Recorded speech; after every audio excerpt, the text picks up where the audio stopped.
കേരളത്തിൽ BJP വരുന്ന ലോക്സഭാ തെരഞ്ഞെടുപ്പിൽ BJP എന്താണ് കണക്ക് കൂട്ടുന്നത്? ഞങ്ങൾ കേരളത്തിൽ നിന്ന് ഈ തവണ MP മാരുണ്ടാകണം എന്നുള്ളതാണ് ഞങ്ങളുടെ ലക്ഷ്യം. തിരഞ്ഞെടുക്കപ്പെടുന്ന ലോക്സഭയിലേക്കുള്ള MP മാർ. അതിന് നിങ്ങൾക്കൊരു കണക്ക് കൂട്ടലുണ്ടാകുമല്ലോ, എവിടെ അല്ല, എന്താണ്? ഞങ്ങൾ ഇപ്പോഴേ അതെല്ലാം പറയേണ്ട സമയമായിട്ടില്ല.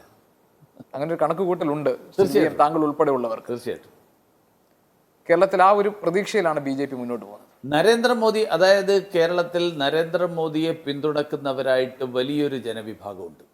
നിയമസഭാ തെരഞ്ഞെടുപ്പിൽ ഞങ്ങൾ 8 സീറ്റിൽ 2ാം സ്ഥാനത്ത് വന്നു. അതിനു മുമ്പത്തെ തെരഞ്ഞെടുപ്പിൽ ഞങ്ങൾ 6 സീറ്റിലായിരുന്നു. ഓരോ വർഷം കഴിയുന്തോറും ഞങ്ങൾ നിയമസഭാ തെരഞ്ഞെടുപ്പിൽ ഞങ്ങൾ 2ാം സ്ഥാനത്ത് വരുന്ന സീറ്റുകളുടെ എണ്ണം വർദ്ധിക്കുകയാണ്. ചില സീറ്റുകളിൽ ജയിച്ചത് തോൽക്കുന്നു, തോറ്റത് മാറുന്നു. അത് പല കാരണങ്ങൾ, അവിടുത്തെ അഡ്ജസ്റ്റ്മെൻറ്റ്, പല കാര്യങ്ങളുണ്ട്. CPM-ഉം കോൺഗ്രസും മാറി മാറിയിട്ട് ഞങ്ങളെ ഒരു കാരണവശാലും ജയിക്കാൻ അനുവദിക്കാതിരിക്കുക എന്നുള്ളത് അവരുടെ പ്രഖ്യാപിത ലക്ഷ്യമാണ്. അതുകൊണ്ടാണ് ഞാൻ പറയുന്നത് അവർ തമ്മിലാണ് അഡ്ജസ്റ്റ്മെൻറ്റ്. പക്ഷേ അധികകാലം അത് നടക്കില്ല. മാത്രമല്ല, ഈ തെരഞ്ഞെടുപ്പിനെ സമയത്തുള്ള ഒരു കാര്യം വളരെ വ്യക്തമാണ്. നരേന്ദ്രമോദി 3ാം തവണയും പ്രധാനമന്ത്രിയായിട്ട് വരും എന്നുള്ള കാര്യം കേരളം ഉൾപ്പെടെ ലോകം മുഴുവൻ അംഗീകരിച്ചിരിക്കുന്ന കാര്യമാണ്.